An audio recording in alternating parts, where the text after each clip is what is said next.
So we're gonna make scones. On my side, I'm making sun-dried tomato and goat cheese. And on Tyler's side, he's making vanilla.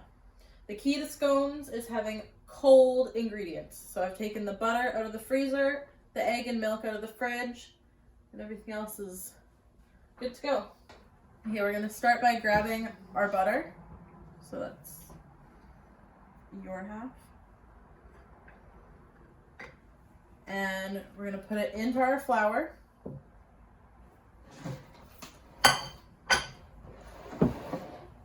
We're gonna take our hands and kind of crumble it up into the flour.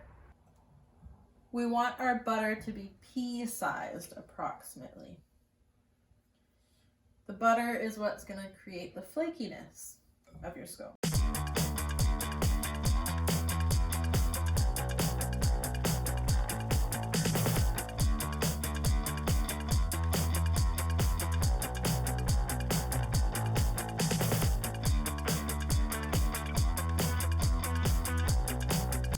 So you want them to be about this size, if you can see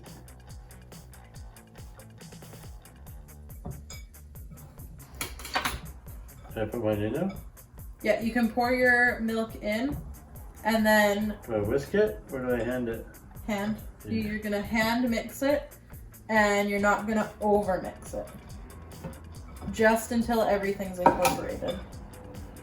These are our handy blue scrapers, which are gonna keep our hands clean. Yeah, our blue scrapers. A handy blue scraper?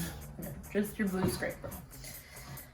And that's gonna keep your hand and your bowl clean. It's gonna help you out. And I should have said... Where was that 5 seconds ago? I also should have said that you should always keep one hand clean on the bowl and one dirty in your bowl. To Thanks, Teach. Sorry. And then you can use your blue scraper and it scrapes it off your hand. Very nice. Thanks. Don't want to mix it too much because you don't want to develop too much gluten in your scones. You want them to be light and flaky.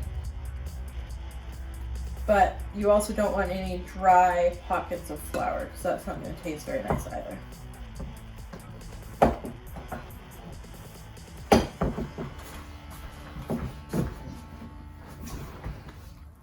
Like so.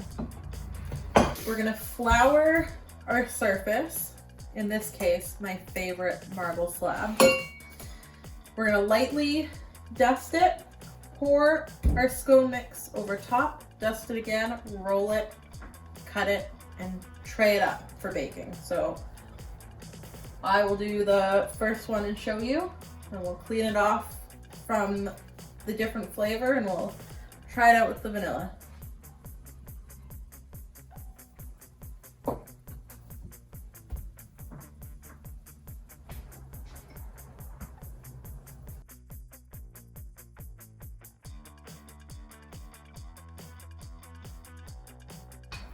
Because you're gonna cut your scone into triangles, you want to try and keep it as square as possible to make the shaping of it easier.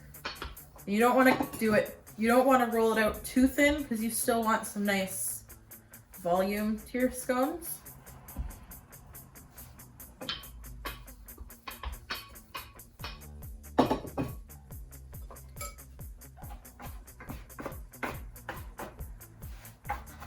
So now that I'm happy with my thickness and my shape,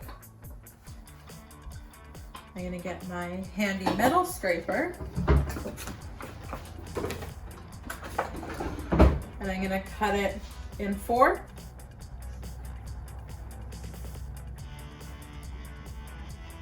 And then I'm gonna cut my 4s in half diagonally to get a nice triangle.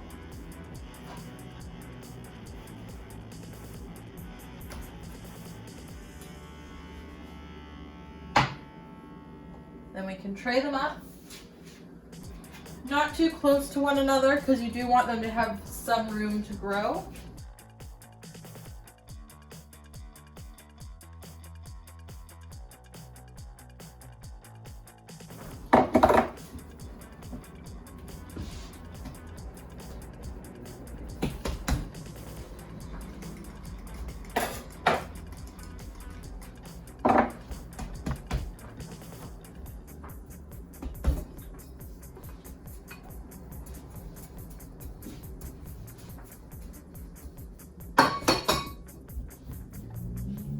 key is trying to keep your square shape. Hey, how about them apples? Looks good. Okay, I'm gonna do it this way.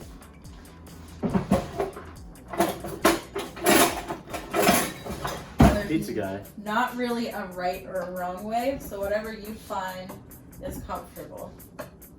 And look at how nice that is. Like a pizza.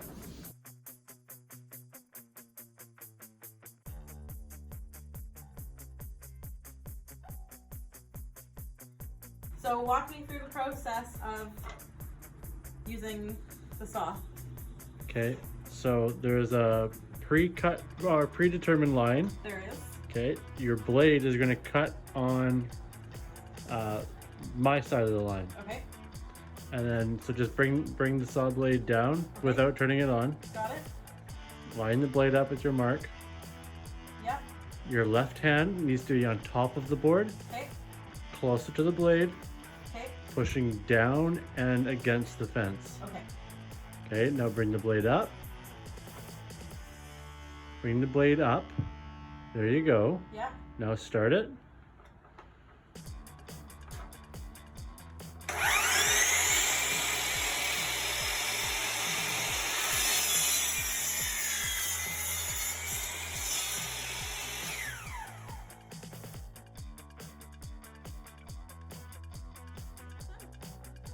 Except the other piece is the piece that we want. Thank you.